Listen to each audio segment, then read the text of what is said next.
Hi everyone, welcome back to our channel. இன்றைக்கி குக்கரில் எப்படி ராகி களி கோதுமை களி பண்ணுறதுன்னு பார்க்கலாம்.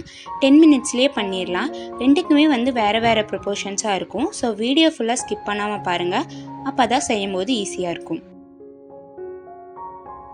ஃபஸ்ட்டு ராகி களிக்கு 2 டம்ளர் மாவு எடுத்திருக்கேன். 2 டம்ளர் மாவுனா 2 பேர் சாப்பிட கரெக்டாக இருக்கும். மீடியம் சைஸில் 4 உருண்டை கிடைக்கும்.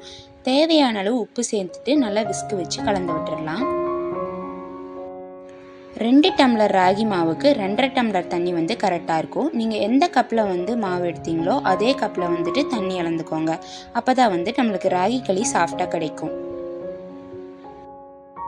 உங்ககிட்ட விஸ்க் இருந்தால் விஸ்கு வச்சு கலந்து விடுங்க. நல்லா கட்டி இல்லாமல் ஈஸியாக கலந்து வந்துடும். அப்படி இல்லைனாலும் கரண்டி வச்சே கலந்து விடலாம். ஒரு 3 மினிட்ஸ் கலந்து விட்டிங்கன்னா நல்லா கட்டி இல்லாமல் ஈஸியாக கரைஞ்சி வந்துடும். நல்லா கரைஞ்சி வந்ததுக்கப்புறம் மாவோட டெக்ஸ்சர் இந்த மாதிரி இருக்கும். நல்லா கலந்து எடுத்து வச்சுட்டு வேறொரு பவுலில் நம்ம ட்ரான்ஸ்ஃபர் பண்ணி வச்சுக்கலாம்.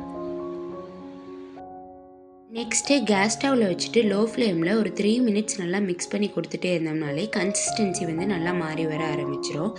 கன்சிஸ்டன்சி மாறி வரும்போது நம்ம நல்லா கைவிடாமல் கிளறிட்டே இருக்கணும். ஒரு 3 மினிட்ஸ்லேயே நல்லா கெட்டியான கன்சிஸ்டன்சி வந்துடும். கெட்டியான கன்சிஸ்டன்சி வந்ததுக்கப்புறம் நம்ம எடுத்து ஆற வச்சிடலாம். மாவு நல்லா கைப்பறுக்கிற சூடு வந்ததுக்கப்புறம் வேறொரு பவுலில் ட்ரான்ஸ்ஃபர் பண்ணிக்கலாம். அப்போ தான் வேக வைக்கும் போது ஈஸியாக அடி பிடிக்காமல் இருக்கும். வேறொரு பவுலில் ட்ரான்ஸ்ஃபர் பண்ணிவிட்டு மேலே ஸ்பூன் வச்சு அமுத்தி விட்டுடலாம். அப்போ தான் களி ஒரே மாதிரி வெந்து கிடைக்கும். நல்லா அமுத்தி விட்டுட்டு குக்கரில் கொஞ்சமாக தண்ணி ஆட் பண்ணிவிட்டு நம்ம பவுல் வைக்கிறதுக்கு ஏற்ற மாதிரி ஒரு ஸ்டாண்ட் வச்சுக்கலாம். நம்ம மிக்ஸ் பண்ணி வச்ச மாவை வச்சுட்டு மேலே பிளேட் வச்சு மூடி வச்சிடலாம். மேலே பிளேட் வச்சிங்கன்னா தான் விசில் வரும்போது ஆவி தண்ணி உள்ளே போகாமல் இருக்கும். ஒரு 7 விசில் வச்சு எடுத்திங்கன்னா ராகி களி நல்லா சாஃப்டாக வெந்து கழிச்சிருக்கும். ராகி களி விசில் இறங்கினதுக்கப்புறம் நல்லா சாஃப்டாக இருக்கும். அப்படியே கூட நீங்கள் எடுத்து சர்வ் பண்ணலாம். இல்லை நெக்ஸ்ட் டே சாப்பிட போகிறீங்க அப்படின்னா உருண்டை பிடிச்சி தண்ணியில் கூட போட்டு வச்சிடலாம். ராகி களி கூட வச்சு சாப்பிட கருவாட்டு குழம்பு, முருங்கைக்கீரை சாம்பார், கடலமு சட்னி, தயிர் எல்லாமே காம்பினேஷன் ரொம்ப சூப்பராக இருக்கும். இன்றைக்கி முருங்கைக்கீரை சாம்பார் எப்படி வீடியோவில் செய்கிறதுன்னு பார்க்கலாம். ரொம்ப ஈஸியாக இருக்கும். அதே சமயம் ராகி களி கூட வச்சு சாப்பிட ரொம்ப சூப்பராகவும் இருக்கும். ட்ரை பண்ணி பாருங்கள்.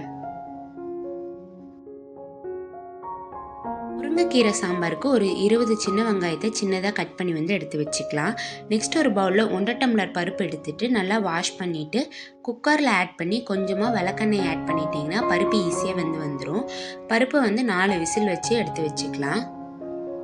நம்ம உருகி வச்சுருந்த முருங்கைக்கீரையை நல்லா வாஷ் பண்ணி எடுத்து வச்சுக்கலாம். குக்கர் விசில் அடங்கினதுக்கப்புறம் பருப்பை மத்து வச்சு கடைஞ்சி வச்சிடலாம். நெக்ஸ்ட்டு ஒரு கடாயில் கொஞ்சமாக எண்ணெய் ஆட் பண்ணிவிட்டு கடுகு சீரகம் பொரிஞ்சதுக்கப்புறம் நம்ம கட் பண்ணி வச்சுருந்த சின்ன வெங்காயத்தை ஆட் பண்ணிவிட்டு ஒரு வரமிளகாய் ஆட் பண்ணி நல்லா வணக்கி விட்டுடலாம். அது கூடவே ஒரு 5-6 பல் பூண்டை நம்ம இடித்து சேர்த்துக்கலாம். எல்லாம் நல்லா வணங்கினதுக்கப்புறம் ஒரு தக்காளி ஆட் பண்ணி வணக்கி விட்டுட்டு நம்ம முருங்கைக்கீரையும் போட்டுட்டு நல்லா வணக்கி விட்டுடலாம். நெக்ஸ்ட்டு தேவையான அளவு தண்ணி ஆட் பண்ணிவிட்டு மஞ்சத்தூள், உப்பு போட்டுட்டு முருங்கைக்கீரை நல்லா கொதித்து வர வரைக்கும் நம்ம விட்டுடலாம். முருங்கைக்கீரை நல்லா கொதித்து வந்ததுக்கப்புறம் நம்ம கடைஞ்சி வச்சுருந்த பருப்பையும் ஆட் பண்ணிவிட்டு நம்மளுக்கு தேவையான அளவு மிளகாய்த்தூள் ஆட் பண்ணி தண்ணி நம்மளுக்கு போதுமான அளவு இருக்கான்னு பார்த்துட்டு நல்லா கொதிக்க விட்டு இறக்குனிங்கன்னா முருங்கைக்கீரை சாம்பார் ரெடி ஆயிரும். ஈஸியாக நம்ம ஒரு 10 மினிட்ஸ்க்குள்ளேயே குயிக்காக செஞ்சிடற மாதிரி இருக்கும். களி கூட வச்சு சாப்பிட முருங்கைக்கீரை சாம்பார் ரொம்ப நல்லாயிருக்கும். இதே மார்னிங் சாப்பிட்றீங்கன்னா தயிர் கூட காம்பினேஷன் ட்ரை பண்ணி பாருங்கள், ரொம்ப நல்லாயிருக்கும். நெக்ஸ்ட்டு கோதுமை களி எப்படி செய்கிறதுன்னு பார்த்துடலாம். ராகி களிக்கும் கோதுமை களிக்கும் செய்கிறது ஒரே மாதிரி தான் இருக்கும். பட் ப்ரொப்போர்ஷன்ஸ் விசில் எல்லாம் தான் கொஞ்சம் டிஃபர் ஆகும். ஸோ வீடியோ ஃபுல்லாக பாருங்கள். கோதுமை களிக்கு நான் 2 டம்ளர் மாவு எடுத்திருக்கேன். 2 டம்ளர் மாவுனா 2 பேர் சாப்பிட கரெக்டாக இருக்கும். ஒரு நேரத்துக்கு மீடியம் சைஸில் 4 உருண்டை கிடைக்கும். 2 டம்ளர் மாவுக்கு நான் 3 டம்ளர் தண்ணி ஊற்றிக்கிறேன். தேவையான அளவு உப்பை ஆட் பண்ணிவிட்டு விஸ்கு வச்சு நல்லா கட்டி இல்லாமல் கலந்து விட்டுடலாம். உங்களுக்கு விஸ்கு வச்சு கலந்து விடும்போது நல்லா கட்டி இல்லாமல் ஈஸியாக உடஞ்சி கிடச்சிரும். இந்த மாதிரி டெக்ஸ்சர் வந்ததுக்கப்புறம் நம்ம வேறொரு பவுலில் மாற்றி வச்சிடலாம்.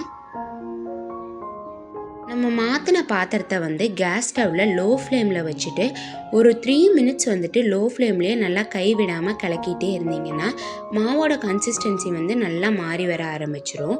நம்ம அந்த மாதிரி மாறி வரும்போது நல்லா கைவிடாமல் கலக்குனிங்கன்னா கெட்டியான கன்சிஸ்டன்சி வந்து வந்துடும். நல்லா ஆறுனதுக்கப்புறம் வேறொரு பவுலில் வந்து ட்ரான்ஸ்ஃபர் பண்ணி வச்சுட்டு ஸ்பூன் வச்சு நல்லா வந்து அமுத்தி விட்டுடலாம். அப்போ தான் கேப் இல்லாமல் இருக்கும். களி வந்து ஒரே மாதிரி வந்து நம்மளுக்கு வந்து கிடைக்கும். நெக்ஸ்ட்டு குக்கரில் ஸ்டாண்டை வச்சுட்டு தண்ணியை ஆட் பண்ணிவிட்டு நம்ம மிக்ஸ் பண்ணி வச்ச கோதுமை களியும் வச்சுட்டு மேலே பிளேட் வச்சு மூடி வச்சு குக்கரில் ஒரு 5 விசில் வச்சு எடுத்திங்கனாலே கோதுமை களி வந்து நல்லா சாஃப்டாக வெந்து கிடச்சிரும். கோதுமை களி கூட வச்சு சாப்பிட கடலை சட்னி வந்து காம்பினேஷன் நல்லாயிருக்கும். நான் வந்து கொஞ்சம் டிஃப்ரெண்ட்டாக செஞ்சுருக்கேன். அந்த மாதிரி நீங்களும் ட்ரை பண்ணி பாருங்கள். ரொம்ப காம்பினேஷன் வந்து நல்லாயிருக்கும். கோதுமை களி நல்லா வெந்ததுக்கப்புறம் நம்ம அப்படியே கூட எடுத்து வந்து சர்வ் பண்ணலாம். இல்லைனா உருண்டை பிடிச்சி வச்சு மார்னிங் வந்து தயிரில் கூட வச்சு சாப்பிட்லாம். ரொம்ப வந்து நல்லாயிருக்கும். ஒரு கடாயில் கொஞ்சமாக எண்ணெய் ஆட் பண்ணிவிட்டு கொஞ்சமாக சீரகம், கொத்தமல்லி, தேவையான அளவு வரமிளகாய், கருவேப்பில், கொஞ்சமாக புளி ஆட் பண்ணி நல்லா வதக்கி விட்டு எடுத்து வச்சிடலாம். தோல் எடுத்த வேர்க்கடலை, தேங்காய் பூ கூடவே வந்துட்டு ஒரு சின்ன வெங்காயம், பூண்டு நம்ம வறுத்து வச்சதை ஆட் பண்ணி நல்லா அரைச்சி எடுத்திங்கன்னா வேர்க்கடலை சட்னி வந்து ரெடி ஆயிரும்.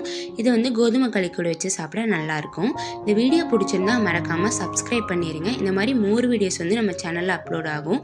மறக்காமல் செக் பண்ணி பாருங்கள்.